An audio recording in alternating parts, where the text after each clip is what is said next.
বন্ধুরা, 24শে ফেব্রুয়ারি একটি বিশেষ দিন। 24শে ফেব্রুয়ারি পড়েছে মাঘী পূর্ণিমা। এই দিন সিঁদুরের মধ্যে আপনারা মিশিয়ে দিন এই একটি জিনিস। এরপর আপনারা সেই সিঁদুরটি কপালে ধারণ করুন। এর ফলে স্বামীর দীর্ঘায়ু ও দাম্পত্য জীবন মধুর হবে।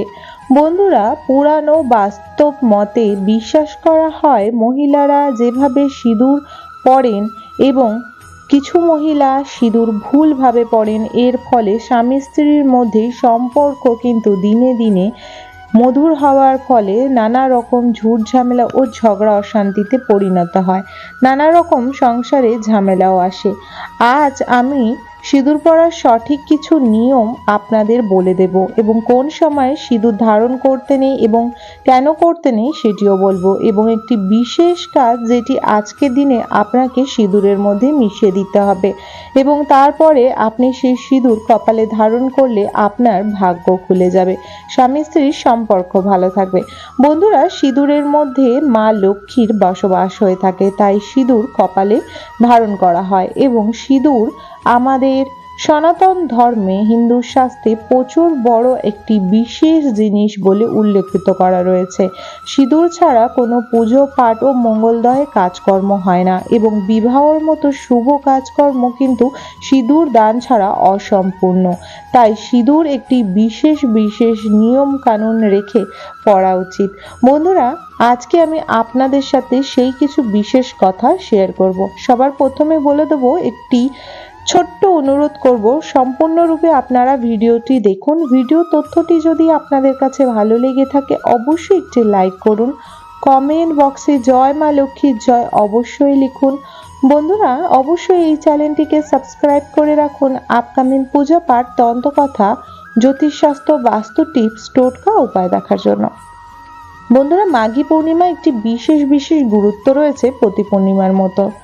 মাঘী পূর্ণিমাতে প্রতিটি দেব দেবী মর্তলোকে আসেন ভ্রমণের জন্য এবং গঙ্গা স্নানের জন্য, এটি কথাতে উল্লেখিত রয়েছে এবং এর ফলে প্রতিটি ব্যক্তির গৃহে ভগবানরা আসেন এই দিন এবং তাদেরকে আশীর্বাদ প্রদান করে দিয়ে যায়। তাই বলা হয় এই দিন খুবই তাড়াতাড়ি বিছানা ত্যাগ করা উচিত। সকাল সকাল ঘুম থেকে উঠে বিছানা ত্যাগ করে বাসি বিছানা গুছিয়ে সংসারের যে বাসি কাজ সেইগুলো সেরে নেবার পর স্নানাদি সেরে পরিষ্কার বস্ত্র ধারণ করে সদর দরজা ভালোভাবে জল দিয়ে ধুয়ে গঙ্গা জল ছিটিয়ে পরিষ্কার করে সদর দরজায় দুই দিকে দুইটি প্রদীপ অর্পণ করতে হয় ভগবানের নাম নিয়ে এবং সদর দরজায় পূর্ণিমার দিন করে এবং বৃহস্পতিবার দিন করে আলপনা করা অতি উত্তম।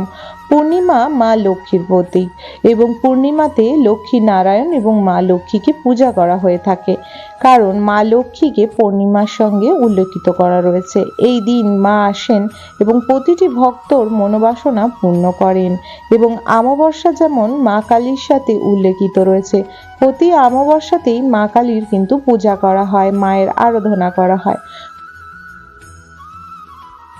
বন্ধুরা, আপনারা যদি চাইছেন আপনার স্বামীর আয় ইনকাম বাড়ুক এবং চাকরি জীবনে ও ব্যবসা জীবনে প্রচুর পরিমাণে অর্থ উন্নতি লাভ করুক, তাহলে আপনারা অবশ্যই কার্যটি করবেন। বন্ধুরা, মাঘী পূর্ণিমার দিন গঙ্গা স্নানের এবং দান করার এবং জপ করার প্রচুর মাহাত্ম্য রয়েছে। তাই এই দিন আপনারা কোনো পবিত্র নদীতে স্নান করতে পারেন অথবা গঙ্গা জল নিয়ে আপনি আপনার ঘরে হর হর গঙ্গে বলে পূর্ব দিকে মুখ করে স্নান করতে পারেন। এরও পুণ্যতা আপনি লাভ করবেন। স্নান করার পর পরিষ্কার বস্ত্র ধারণ করে আপনারা পূজা পাঠ সেরে তারপরে অবশ্যই গরিব দুঃখিনীদের বা যাদের খুবই কিছু জিনিসের প্রয়োজন আপনার সাধ্য অনুযায়ী আপনি তাকে সেই উপহারটি বা দানটি করতে পারেন এবং এই দিন প্রচুর পরিমাণে নাম জপ করা উচিত। ওম ভগবতী বাসুদেবায় নমঃ, ওম মহালক্ষ্মী নমো নমঃ, এই মন্ত্রগুলো আপনারা জপ করতে পারেন 108 বার। এতেও পূর্ণতা লাভ করা যায়।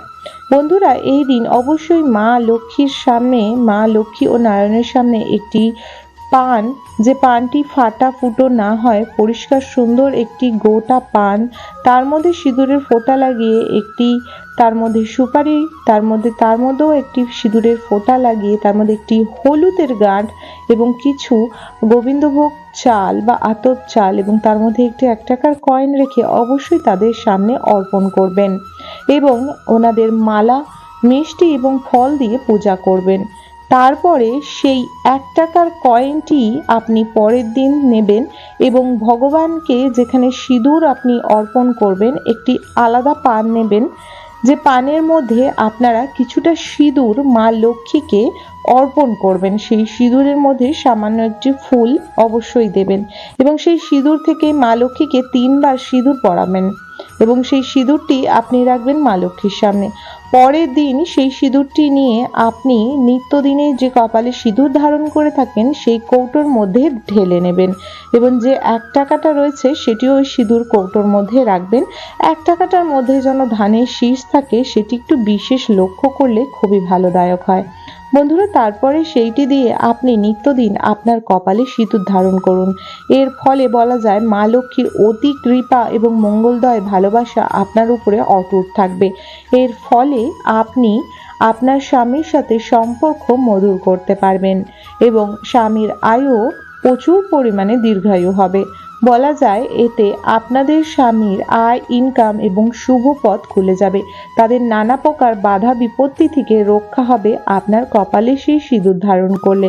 শীতের সিঁদুর একটি বিশেষ ভালোবাসার প্রতীক এবং স্বামী ও স্ত্রীর প্রতীক। বলা হয় শীতিতে যে সিঁদুর ধারণ করা যায় তারও কিছু নিয়ম কানুন রয়েছে বন্ধুরা।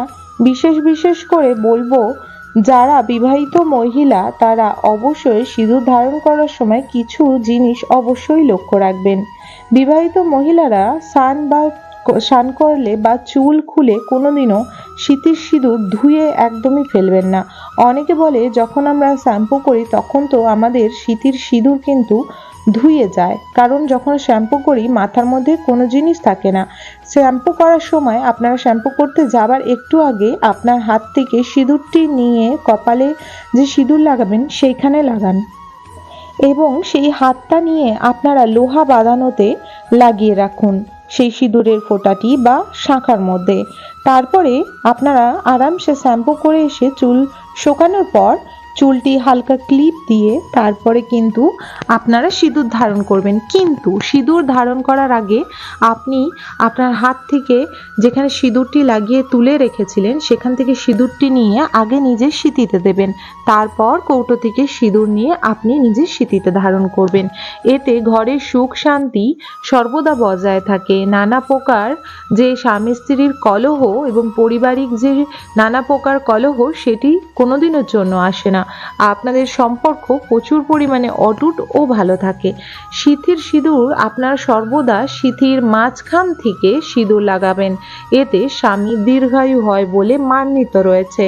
অনেকে ডান দিকে বা বাঁ দিকে করে সিঁথি কেটে সিঁদুর কাটে, কিন্তু সিঁদুর পরার সঠিক নিয়ম কিন্তু সিঁথির মাঝখান থেকে।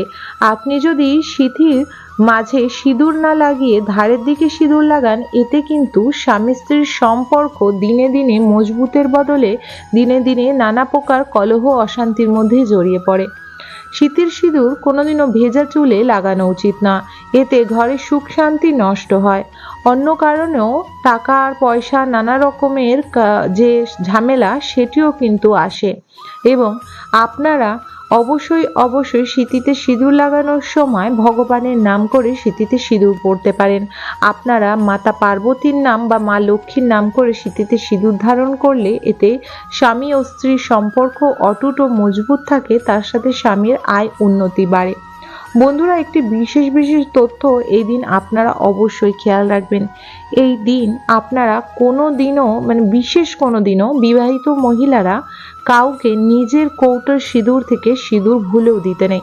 অনেকে থাকে যে কোনো পুজো পাঠে কিন্তু আমাদের ঘরে নানা রকম কুটুম এসে থাকে, যে পুজো পাঠের সময় বা কোনো বিশেষ কোনো দিনের সময় অনেক কুটুম্ব এসে থাকে এবং আমরা কি করি, স্নানের পর যদি তাদের সিঁদুর প্রয়োজন হয়ে থাকে নিজের যে সিঁদুর দানি সেখান থেকে সিঁদুর পড়তে দিই। এটি কিন্তু একদমই উচিত নয়। নিজের সিঁদুর, কাজল, টিপের পাতা, আলতা কোনোদিনও কাউকে দিতে নেই। আপনি কাউকে দেওয়ার জন্য আলাদা করে কিনে নিজের ঘরে রাখতে পারেন। যখন আপনার ঘরে কোনো কুটুম্ব বা অতিথি আসবে, তারা যদি সিঁদুর চায়, সিঁদুর দেওয়া অতি ভালো। কোনো বিবাহিত মহিলাকে যদি আপনি সিঁদুর দিচ্ছেন, এটি আপনার জন্য অনেক পুণ্যদায়ক একটি কাজ। কিন্তু আপনি নিজের সিঁদুরের কৌটো থেকে সিঁদুর দেবেন না। আপনারা সর্বদাই সিঁদুর এবং টিপের পাতা, আলতা এগুলো কিনে আলাদা করে রাখবেন। যখন কোনো অতিথি আসবে, তারা যদি সিঁদুর বা আলতা টিপ চায়, তাদেরকে আপনারা সেই আলাদা একটি জায়গা থেকে দেবেন। এবং নিজের সিঁদুর কৌটো কারোর সঙ্গে কোনোদিনও শেয়ার করতে নেই বলে মান্যতা রয়েছে শাস্ত্রে। আশা করি বন্ধুরা আজকের ভিডিও তথ্যটি আপনাদের ভালো লেগেছে। যদি ভালো লেগে থাকে অবশ্যই একটি লাইক করুন। কমেন্ট বক্সে অবশ্যই জয় মা লক্ষ্মী জয় লিখুন। অবশ্যই চ্যানেলটিকে সাবস্ক্রাইব করে রাখুন আপকামিং পুজো পাঠ, তন্ত্রকথা, জ্যোতিষশাস্ত্র, বাস্তু টিপস, টোটকা উপায় দেখার জন্য। সবাই ভালো থাকুন, সুস্থ থাকুন। মা লক্ষ্মীর কৃপা যেন প্রত্যেকটি ব্যক্তির ঘরে ঘরে থাকে, সবার জন্য সুস্থ সবল ভালো থাকে এই কামনা করি মায়ের কাছে। জয় মা লক্ষ্মীর জয়, জয় বাবা নারায়ণের জয়। রাধে রাধে।